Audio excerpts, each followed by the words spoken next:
I remember talking to one newspaper when we finished Dosh House, which is the retreat holiday villa that we did for our client in London as their weekend home.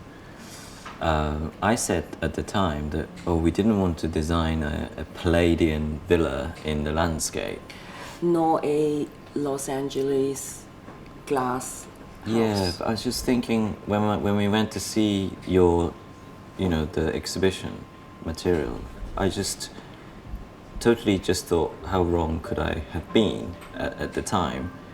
Because, you have this image of Palladian villas as this sort of beautiful thing in the landscape that's just for sort of the beauty of architecture and everything like that. But he actually developed the perfect compositions of different rooms and relationships through the use and practicality, how the patron would actually live there. And in fact, we really had to work hard to create a modern country weekend house of 6,000 square feet nature, because what would a city person do during the weekend with this vast landscape? And you had to really give everything functionality, like how do you use the landscape, what do you do with the entrance sequence, or even how do kids go around the building, how do they play around the building, how do you use the swimming pool, where do you store the logs for the fire? There was a big sort of debate about, patron or user, I suppose, of a weekend villa. I think that in some of our projects, I've been trying to get the sense that scale and simplicity and non-clutter back into our work. It was brave, it was like, yes, a person deserves this, It doesn't have to be a 2.2, 2.3 meter ceiling because it fits. You will fit in there. It had a breathing space. And I think we have that in quite a lot of our work. Each time I've been putting that in intuitively, I've had to almost feel a bit like, I'm sorry I'm doing this, but I think you really should have this. We shouldn't feel sorry about that. What moved me the most was his studies of the military formations, because we look at, not as deeply thought, perhaps, but we look at, some of the graphic books which sort of really inspire our architecture.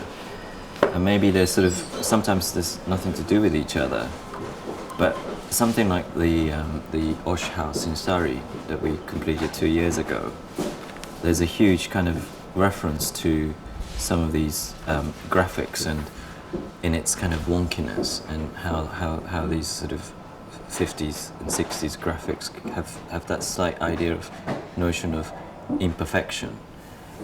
And for us, just finding those sort of ways of expressing imperfection was quite important.